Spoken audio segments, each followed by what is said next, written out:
I'm Catherine Ross. I'm here live from the floor of the NYC with Jim Cramer. Jim, we just got the breaking news that the Fed cut 50 basis points off of the interest rate. Well, it just shows me that they're very, very concerned. Obviously, they must see that we're about to have a serious slowdown, and they want to take action ahead of that, which is very responsible.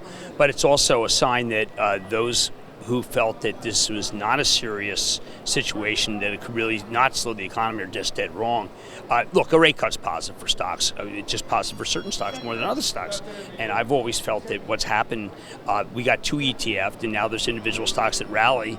And people who say, well, Jim, the market's up or down, that's no longer accurate.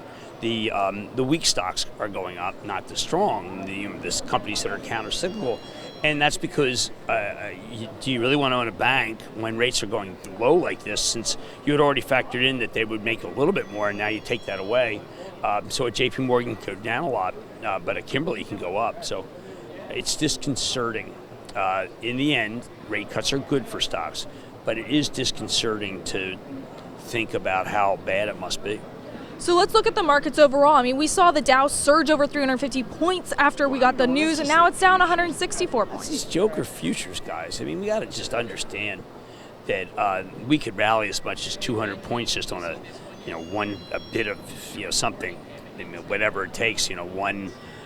We get one thing that says that there have been 10 people who've been tested with the Gilead drug and it works. Well, that's going to be up. That'll set up 500. And you'll be able to say, wow, we also got the Fed's backing. And so you have to understand it's pretty binary in the sense that you get something that makes it so that people get well, and you also have the rate cut, then we're going to be saying, well, we're going to buy it up 1,000. So I don't think that this is a decline. I think this decline should be bought, but I think it's also, you got to be careful what you buy. That's why we have action alerts. We don't just go trade the futures like so many people who don't do the homework or think that stocks are all the same. So, I mean, this is a clarion call to buy J&J, not to sell J&J. So, using that as a metaphor.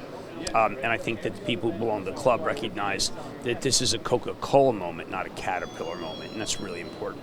And this is, of course, one of the biggest days that you're going to want to be a member of the club, because we're going to go into depth about this. But before we do that, I want to take this as an investing education moment for us, Jim, because before we hopped on, I was getting AP News, I was getting CNN, all of these push notifications that this was the biggest rate cut since 2008. And you and I know what that means. Really but big. What about Robinhood investors who don't know what that means? What should they be paying attention to with all this news? I mean, I think that what you have to understand is that this may be a coordinated move because some other countries could be much worse than us. We're global in the virus and we're global in the rate cuts. And I think that people have to recognize that there was a G7 meeting this morning, and that was followed up by decisions for all the central banks to say, okay, listen, we got to do something because our economies are all weakening. And so what you have to watch for is claims.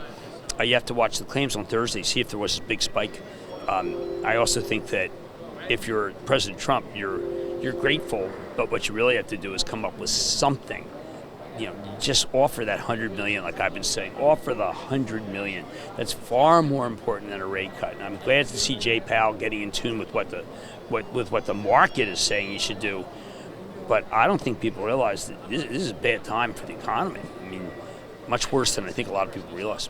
Now, before we head on over to Action Alerts Plus, I've got one question, and I want to do kind of a lightning round with you here. It is Super Tuesday, and I know that that's going to get lost with all the Federal Reserve news.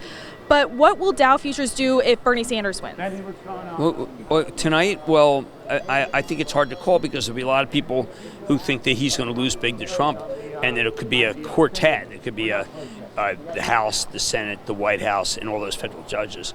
So, I mean, we have to see whether people feel that how Sanders really does. If it's that same 36%, then you know that Trump's going to win.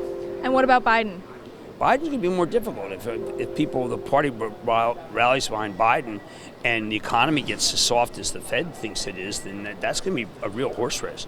Remember, once again, the market should go up on a rate cut, but it's not the market. It's individual stocks. You're not going to get a Caterpillar rally unless you have a giant futures rally. Instead, you're going to see PepsiCo, one of our names, go up big. All right, Jim, thank you for joining us today. Guys, thanks for tuning in. We are now heading over to Action Alerts Plus Daily Rundown Show over on actionalertsplus.com. As I said before, you're not going to want to miss this. We're going to give you advice. I'm Catherine Ross, and we'll see you tomorrow.